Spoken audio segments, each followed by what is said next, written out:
चलिए दोस्तों, एक बार फिर से स्वागत है हमारे इस YouTube चैनल नवीन अकाडमी BSEB में। तो दोस्तों, पिछला भाग में हम लोग होम साइंस का किए थे 1 to 20 क्वेश्चन। ठीक है, आज हम लोग करेंगे 21 से आगे की क्वेश्चन। तो ये क्वेश्चन बिहार बोर्ड एग्ज़ाम के लिए बहुत ज़्यादा इम्पोर्टेंट है, जो कि 2023 के जो भी छात्र एवं छात्राएँ तैयारी कर रहे हैं, तो ये लघु उत्तरीय प्रश्न उसके लिए सबसे ज़्यादा इम्पोर्टेंट होने वाली है। तो चलिए हम लोग बढ़ते हैं 21 नंबर क्वेश्चन की ओर। देखिए 21 नंबर क्वेश्चन क्या कहता है कि पर्यावरण प्रदूषण से आप क्या समझते हैं। देखिए इसका आंसर है पर्यावरण अर्थात वायुमंडल, जलमंडल और प्राणीमंडल में अवस्थित क्रमशः भूमि, वायु, जल और आश्रित समस्त प्राणियों के लिए वातावरण के सामूहिक रूप को पर्यावरण कहते हैं। ठीक है, वायुमंडल में, जलमंडल में और प्राणीमंडल में जो आपके भूमि हो गए, वायु हो गए, जल हो गए, इस पर जो आश्रित समस्त प्राणियों के लिए जो वातावरण सामूहिक रूप से है वही जो है पर्यावरण कहलाता है। चलिए इसके बारे में आगे हम लोग पढ़ते हैं। देखिए क्या कहा है आगे, प्रदूषण सजीव या निर्जीव सृष्टि को किसी प्रकार से अस्वच्छ या अशुद्ध करने वाली प्रक्रिया प्रदूषण कहलाती है। यह मुख्यतः 5 प्रकार के होते हैं। पॉइंट नंबर 1 जल प्रदूषण, पॉइंट नंबर 2 वायु प्रदूषण, पॉइंट नंबर 3 ऊष्मा प्रदूषण, पॉइंट नंबर 4 ध्वनि प्रदूषण तथा पॉइंट नंबर 5 भूमि प्रदूषण। ये आपके 5 प्रदूषण हैं। तो आप लोग इसको स्क्रीनशॉट ले लीजिए, आप लोग कॉपी में नोट कर लीजिएगा। चलिए आगे बढ़ते हैं। देखिए 22 नंबर क्वेश्चन क्या कहता है, जल प्रदूषण अर्थात जल प्रदूषण को परिभाषित करें। यह जल प्रदूषण से क्या तात्पर्य है। इसका आंसर देखिए, पानी के विभिन्न साधन जैसे झीलें, तालाब, नदियाँ, कुएं तथा वर्षा का पानी मानव तथा जानवरों के लिए दूषित हो जाता है। ये या तो झील के पानी हो, या तालाब के पानी, या नदियाँ का पानी, या कुएं का पानी, या वर्षा का पानी, कोई भी पानी हो, ये मानव तथा जानवरों के लिए दूषित हो जाता है। और पानी को दूषित करने में व्यर्थ का कूड़ा कचरा, मरे हुए जानवरों को पानी में डाल देना, पानी के स्रोत के आगे देखिए क्या कहता है, पानी के स्रोत के निकट मल मूत्र त्याग करना, तालाबों में जानवरों को नहलाना इत्यादि सहयोगी हैं। इन क्रियाओं के द्वारा सूक्ष्म जीव पानी को प्रदूषित करते हैं तथा यह पानी फिर पीने योग्य नहीं रहता है। इसी से जो है जल प्रदूषण की समस्याएं उत्पन्न होती है। जो भी भाई बहन हमारे इस YouTube चैनल को सब्सक्राइब नहीं किए हैं, हमारे YouTube चैनल को सब्सक्राइब कर लें। हमारा YouTube चैनल का नाम है नवीन अकाडमी BSEB। चलिए आगे बढ़ते हैं। अगला प्रश्न देखिए क्या कहता है, वायु प्रदूषण। अभी हम लोग पढ़े थे जल प्रदूषण, अब चलिए वायु प्रदूषण को पढ़ते हैं। देखिए इसका आंसर है, जब वायु में अनेक दूषित पदार्थ मिल जाते हैं तो वायु प्रदूषण हो जाता है। वायु प्रदूषण कल कारखाने में प्रयोग होने वाली धातु, पदार्थ, रासायनिक पदार्थ इत्यादि जैसे विषैले गैस निकलती है जो हवा को दूषित कर देती है, जिससे वायु प्रदूषण की समस्याएं उत्पन्न हो जाती है। आगे क्या कहता है, इसके अतिरिक्त कच्चे पदार्थ को सड़ाना, चमड़ा पकाना, चर्बी गलाना, कसाई खाना, पत्थर तोड़ना, कोयला खदान, ईंट की भट्टियाँ, धुआं, धूल, मिट्टी, कचरा, खुले गंदे नाले, प्राणियों के मल मूत्र इत्यादि के कारण वायु प्रदूषित हो जाते हैं। ठीक है, स्क्रीनशॉट लीजिए, आप लोग नोट कर लीजिएगा।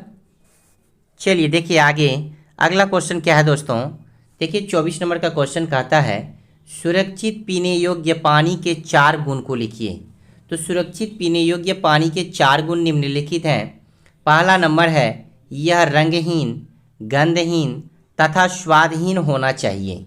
दूसरा है, यह मृदु जल होना चाहिए, कठोर नहीं। तीसरा है, यह पूर्णतया सूक्ष्म जीवाणुओं से रहित होना चाहिए। चौथा है, इसमें कोई रेडियोधर्मी तत्व नहीं होना चाहिए। ठीक है, तो स्क्रीनशॉट आप लोग लीजिए फटाफट, आगे बढ़ते हैं।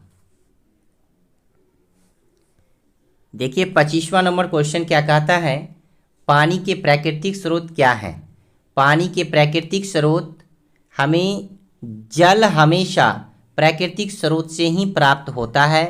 ये स्रोत पॉइंट नंबर 1 वर्षा का जल, पॉइंट नंबर 2 पृथ्वी के ऊंचे तलों का जल, पॉइंट नंबर 3 नदी का जल, पॉइंट नंबर 4 झरने का जल, पॉइंट नंबर 5 गहरे कुएं, पॉइंट नंबर 6 उथले कुएं, पॉइंट नंबर 7 समुद्र का जल, पॉइंट नंबर 8 तालाब तथा पॉइंट नंबर 9 पानी का पंप अथवा नलकूप।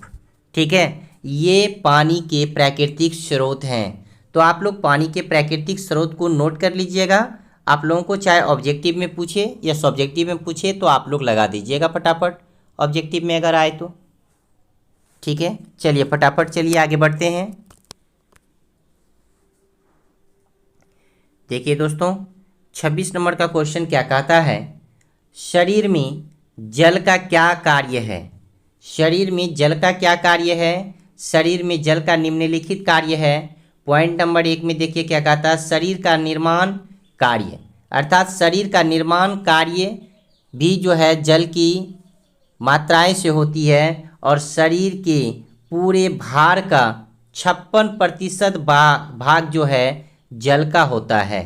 कितना प्रतिशत भाग, 56% भाग जो है जल का होता है। और गुर्दे में 83%, रक्त में 85%, मस्तिष्क में 79%, मांसपेशियों में 72%, जिगर में अर्थात जिगर में 70%, अस्थियां में 25% जल की मात्राएं होती है।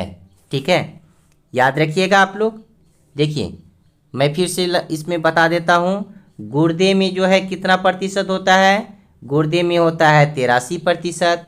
ठीक है, और रक्त में 85%, और मस्तिष्क में 79% और मांसपेशियों में 72%। ठीक है, जिगर में 70%, अस्थियां में 25% जल की मात्राएं होती है। ठीक है, चलिए नेक्स्ट पॉइंट पे चलते हैं। देखिए अगला पॉइंट है भाई, पॉइंट नंबर 2 में तापक्रम नियंत्रक के रूप में जल जो है शरीर के तापक्रम नियंत्रण रखता है। जल शरीर के तापक्रम को नियंत्रित रखता है, मतलब जितनी मात्राएं में उसको ठंडक या गर्मी चाहिए उतनी मात्राएं में जल उसको नियंत्रण करता है। पॉइंट नंबर अगला देखिए, घोलक के रूप में यही माध्यम है जिससे पोषक तत्वों को कोषों तक ले जाया जाता है तथा चयापचय के निरर्थक पदार्थ को निष्कासित किया जाता है। पाचन क्रिया में जल का प्रयोग होता है। मूत्र में 96% जल होता है। अगर ऑब्जेक्टिव में आ जाए कि मूत्र में कितना प्रतिशत जल होता है तो हम लोग लगा देंगे मूत्र में 96% जल की मात्राएं होती है। ठीक है ना भाई, चलिए आगे बढ़ते हैं। इसका देखिए क्या कहता है, मल विसर्जन में इसकी आवश्यकता होती है। इसकी कमी से कब्जियत हो जाती है। कब्जियत हो जाती है यानी एसिडिटी बन जाती है, अर्थात गैस बन जाती है। किसकी कमी से, जल की कमी से। जल की कमी से जो है मलमूत्र अगर विसर्जन ना होगा तो आपके बॉडी में जो है क्या हो जाएगा, कब्जियत अर्थात एसिडिटी बन जाएगा, जिससे जो है गैस की प्रॉब्लम होती है। चलिए आगे बढ़ते हैं। देखिए अगला क्वेश्चन है, आंगनबाड़ी के बारे में लिखें। देखिए भाई इसका आंसर है, आंगनबाड़ी संस्थाओं की स्थापना सरकार द्वारा की गई है। इसमें ग्रामीण क्षेत्र के शिशु को देखभाल किया जाता है और आंगनबाड़ी कार्यकर्ता माताओं को बच्चे की सामान्य बीमारियों एवं सामान्य वृद्धि के बारे में शिक्षा देती है।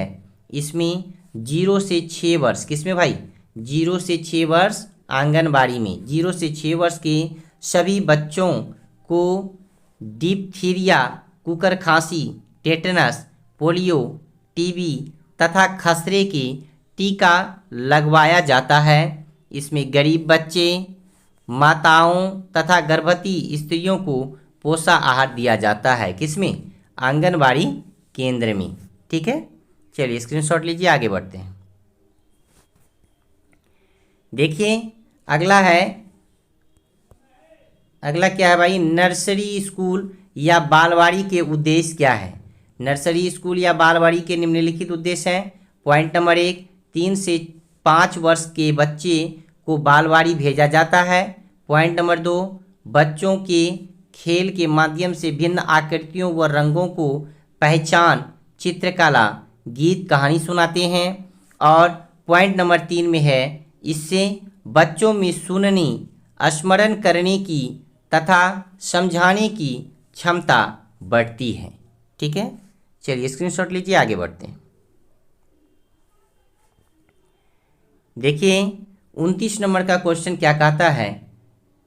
दिवस देखभाल केंद्र या डे केयर सेंटर।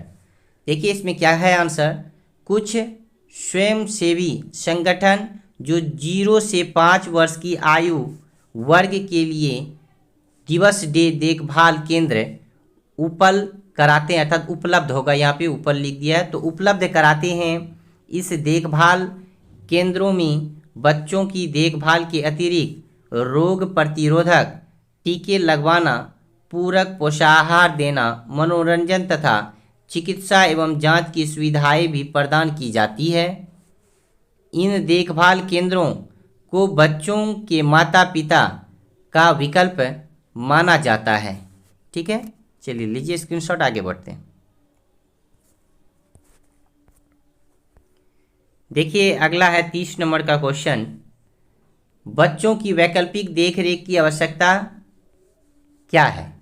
बच्चों की वैकल्पिक देखरेख की यानी देखभाल की आवश्यकता निम्नलिखित है।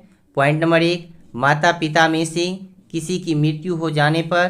पॉइंट नंबर 2, छोटे एकाकी परिवार होने पर। पॉइंट नंबर 3, माता का घर से बाहर जाकर काम करना। पॉइंट नंबर 4, वैवाहिक संबंध टूटने के कारण तभी जो है बच्चों की वैकल्पिक देखरेख की आवश्यकताएं होती है। तो आप लोगों को ये वीडियो कैसा लगा आप लोग ज़रूर हमें कमेंट बॉक्स में बताइएगा। तब तक के लिए जय हिंद, जय भारत।